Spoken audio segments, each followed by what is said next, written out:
नमस्कार। ज्योतिष के इस कार्यक्रम में आपका स्वागत है। आज हम जिस विषय पर चर्चा करने जा रहे हैं वो है शनि की 7.5। जैसा कि आप जानते हैं कि 12 राशियों का एक चक्र पूरा करने में शनिदेव को 30 वर्ष लगते हैं। प्रत्येक राशि में 2.5 वर्ष रहते हैं और उनके आगे पीछे जब भी होते हैं तो उनका शुरुआत होते हैं और अंत होते हैं।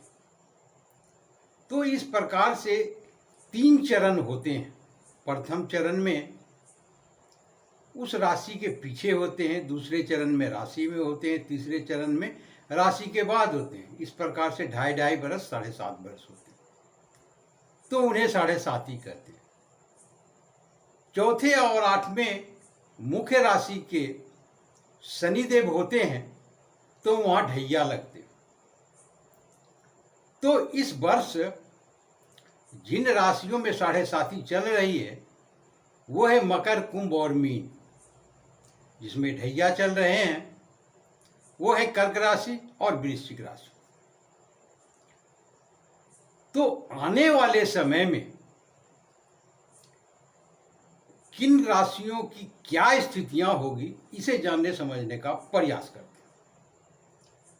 2025 29 मार्च 2025 को शनि ग्रह राशि परिवर्तन कर रहे हैं और इनके राशि परिवर्तन के साथ ही मकर राशि वाले को बहुत ही राहत मिलने वाली है, अर्थात उनके 7.5 समाप्त हो जाएंगे।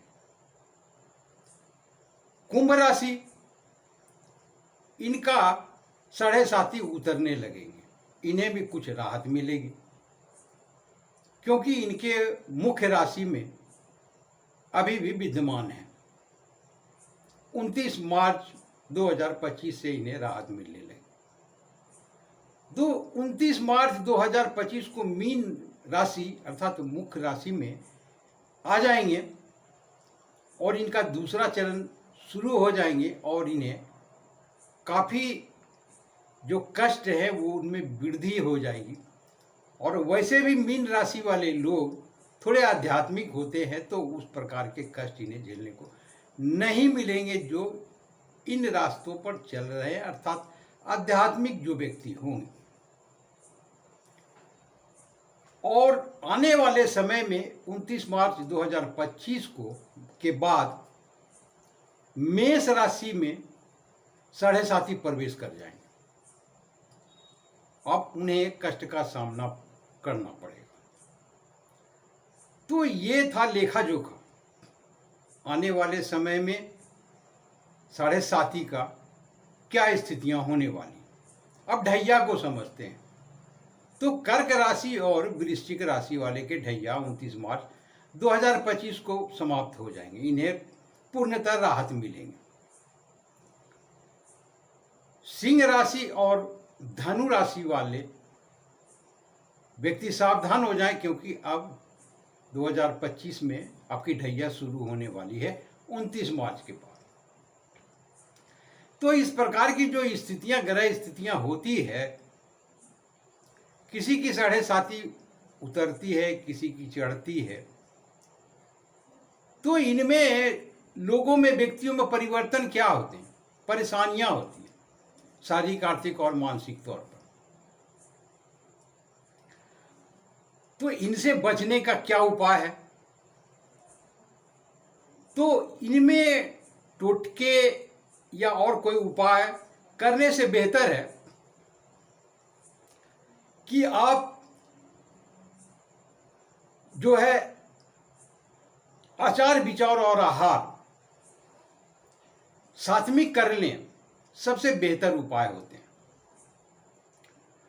ढैया हो या 7.5 हो, सबको ही झेलना पड़ता है। इनसे बचने का कोई उपाय है भी नहीं, कम कर सकते हैं, इनमें राहत पा सकते हैं। और इनका एकमात्र वही उपाय है अध्यात्म, अर्थात आचार विचार और आहार को सात्विक कर लें तो सबसे बेहतर और सबसे सटीक उपाय है। वैसे आपकी मर्जी, बहुत सारे लोग टोटके या और भी कोई उपाय, इससे कुछ होने वाले होते नहीं हैं, इसलिए हम उस तरह की सलाह लोगों को नहीं देते। आप जो लोग आध्यात्मिक है उन्हें शनिदेव की पूजा करने के लिए आते हैं, तो वो से लोग शनिदेव का पूजा कर सकते हैं इन स्थितियों में। और जो लोग, बहुत सारे लोग जो सामान्य होते हैं, डरते हैं शनिदेव की पूजा करने से, क्योंकि बहुत सी सावधानियां बरतनी पड़ती है, तो ऐसे स्थिति में यदि 7:30 या ढैया चलते हो तो आप हनुमान जी को मंगलवार और शनिवार अवश्य मंदिर में जाएं, पूजा पाठ करें, दर्शन करें, उनके लिए भी बहुत ही राहत लेकर के आए। तो ये 2 तरह के उपाय हो जाते हैं पूजा पाठ के लिए, या तो शनिदेव के करें या हनुमान जी की पूजा करें, इनसे भी आपको राहत मिलेगी। शनि के 7:30 के बारे में कहे जाते कि शनिदेव के गुरु भगवान शंकर हैं। उन्होंने बचने के लिए 7:30 से 7.5 बरस तक एक दरख्त में जाकर के छुप गए। 7.5 बरस के बाद जब निकले तो शनिदेव को कहा कि तुम्हारा 7.5 मुझ पर कोई भी काम नहीं कर रही।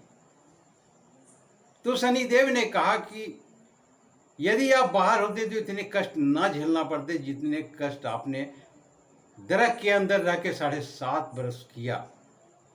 इतना तो बाहर भी रहते तो आपको कष्ट नहीं होता। शंकर भगवान समझ गए कि 7.5 से बचना मुश्किल ही नहीं बल्कि नामुमकिन है, तो आम लोगों की क्या विसार। तो इस प्रकार से आप सावधान रहें, अच्छे कार्यों में ध्यान दें, मजदूरों को दान पुण्य करें, सेवा करें, अपाहिजों की सेवा करें, उन्हें दान पुण्य करें, इससे उनको राहत मिलती है। और भिखारियों को भी दान पुण्य देने से शनिदेव से, शनि ग्रह से राहत मिलती है। तो इस प्रकार के छोटे छोटे उपाय भी ध्यान में रखें और करते रहें, तो आपको इनसे काफ़ी राहत मिलेगी। आशा करता हूं कि ये एपिसोड आपको अच्छे लगे होंगे।